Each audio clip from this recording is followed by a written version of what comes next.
ఎవరు దత్తమ్మో, ఎవడు అమ్మోతులు ఉన్నాడు, ఎవడు ఉన్నాడు, ఎవడు పరిపాలన చేస్తాడు, ఏ రైతులు వచ్చి ఎరువులు వస్తున్నారు, ఏ రైతు ఎప్పుడు పడతారు రాష్ట్రంలో. ఈ దద్దమ్మ వచ్చి తెలుస్తుంది. దద్దమ్మ అనేది అపార్లమెంట్ అయితే చెప్పండి, క్షమాపణ చెప్తాను, నాకేం అభ్యంతరం లేదు. శాతకాని వాళ్ళని దద్దమ్మలు అంటారు. ప్రభుత్వం అంటే పారదర్శకంగా ఉండాలి. ప్రభుత్వం అంటే తమాతర భేదం ఉండకూడదు. ప్రభుత్వం అంటే అందరికీ న్యాయం జరగాలి. కానీ మనం జరిగిన డిఎస్సీ ఎక్కడ భారతదేశంలో లేని విధంగా, రాష్ట్రంలో లేని విధంగా జరిగిన అవతరణ మీద అందరూ మేము చర్చిస్తున్నాం. ప్రజలందరూ చూస్తున్న అందరూ 3 లక్షల మంది అభ్యర్థులకి ఏ రకంగా మోసం చేసి ఏ రకంగా అమ్ముకున్నారో, ఏ రకంగా వాటి వచ్చి మార్కెట్ లో సేల్ చేస్తారు. దాని మీద హౌస్ ని ఆర్డర్లో పెట్టండి, హౌస్ మీరు ముందు ఆర్డర్లో పెట్టండి. మీరు ఎట్లా ఇస్తారు సార్ మైక్? మీరు మైక్ ఎట్లా ఇస్తారు సార్ మీరు ప్రతిపక్ష నాయకుడికి?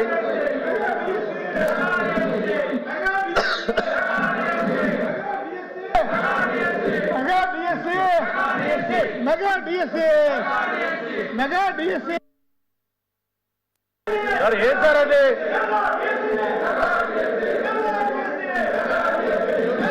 ఈ టేబుల్ని కొట్టుంటే మీరు ఏం చేస్తున్నారు సార్? మీరు అధ్యక్ష చైర్మన్ గారు డిఎస్సీ మీద మాట్లాడే నైతిక హక్కు గొడ్డల పార్టీకి లేదధ్యక్ష. అందులో గతంలో పనిచేసినటువంటి విద్యాశాఖ మంత్రి సిగ్గుపడాలి. 5 సంవత్సరాల అధ్యక్ష, 2019 నుంచి 2024 వరకు నిరుద్యోగ యువతకి మెగా డిఎస్సి ఇస్తామని చెప్పి, నోటిఫికేషన్ చేస్తామని చెప్పి 5 సంవత్సరాలు ఆస్తులు తాకట్టు పెట్టుకొని మొత్తం అప్పులు చేసి ట్రైనింగ్ చేసి ఎలక్షన్లో మాటిచ్చి మాట తప్పారు అధ్యక్ష, మాట తప్పారు. 5 సంవత్సరాలు నిరుద్యోగుల జీవితాలతో ఆడుకున్నారు. అందులో బొత్స సత్యనారాయణ గారు అధ్యక్ష విద్యాశాఖ మంత్రిగా ఉండి కనీసం వాళ్ళ గొడ్డల పార్టీ అధ్యక్షుడికి చెప్పి నోటిఫికేషన్ ఇచ్చుకోలేనటువంటి దద్దమ్మ ఈ రోజు మళ్ళీ శాసనమండలిలో మాట్లాడుతున్నారు అధ్యక్ష. సిద్ధంగా ఉన్నాం, మాట్లాడడానికి సిద్ధంగా ఉన్నాం. ఈ బుక్లెట్ పంపిస్తాం, వాళ్ళందరికీ చదువుకోమనండి. ఎక్కడైనా సరే చిన్న పొరపాటు జరిగింది అధ్యక్ష, చిన్న తప్పు జరిగితే సిగ్గుండాలి. డిఎస్సీ పెట్టలేదు, డిఎస్సీ పెడితే 300 కేసులు అధ్యక్ష, 300 కేసులు కోర్టులో వేశారు. కోర్టు కూడా చేమోట్లు పెట్టి మీకు సిగ్గు లేదని కోర్టులు కూడా తిట్టినా సరే మళ్ళీ శాసన మండలిలోకి వచ్చి ఇది మాట్లాడడానికి నైతిక హక్కు ఎక్కడ ఉంది అధ్యక్ష? మీరు చైర్మన్ గా డిఎస్సీని పిలవండి, డిఎస్సీని పిలవండి, అందరితో మాట్లాడండి, చర్చకు పెట్టండి. ఈ 4 రోజులు దీని మీద చర్చ పెట్టండి. మాట్లాడడానికి చెప్పడానికి ప్రతి పాయింట్ ఈ రోజు గొడ్డల పార్టీ అధ్యక్షులు, గొడ్డల పార్టీ ఏ అనుమానాలు ఎక్స్ప్రెస్ చేసిందో, ఏ పాయింట్లు అయితే లేవనెత్తారు ప్రతి పాయింట్ కి ఆన్సర్ చేయడానికి సిద్ధంగా ఉన్న అధ్యక్ష. సిగ్గు లేకుండా 5 సంవత్సరాలు మోసం చేసి యువతకు దగా చేసి ఈ ప్రభుత్వం ఇచ్చిన మాట ప్రకారం డిఎస్సీని నిర్వహించి సకాలంలో ఉద్యోగాలు ఇచ్చాం అధ్యక్ష. సంవత్సరం అయిన తర్వాత కావాలని చెప్పి సంవత్సరం మొద్దు నిద్రలో ఉండి కావాలని చెప్పి ఈరోజు విమర్శలు చేస్తుంటే బాధ కలుగుతుంది అధ్యక్ష. ఈరోజు ఎవరైతే 5 సంవత్సరాలు కష్టపడి చదివి ఉద్యోగాలు సంపాదించారు వాళ్ళు అవమానం పడితే అధ్యక్ష, మా డిమాండ్ ఏదైతే డిఐసి మీద ఉందో దాని మీద చర్చ జరగాలని అన్నాం. నేను ఒక విషయాన్ని తమ దృష్టి తీసుకొస్తాను. ఇది నాకంటే ఇంతకు ముందు అచ్చెన్నాయుడు గారు మినిస్టర్ గారు మాట్లాడారు. ఆయన మాట్లాడిన భాషను ఒకసారి చూడండి.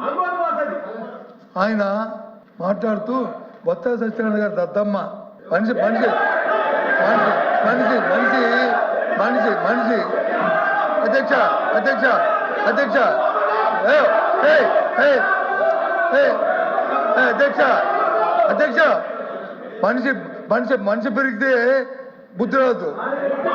ఎద్దులాగా వచ్చి ఎద్దులాగా ఎత్తితే మనకి వచ్చి తెలుగుతాడు రావు.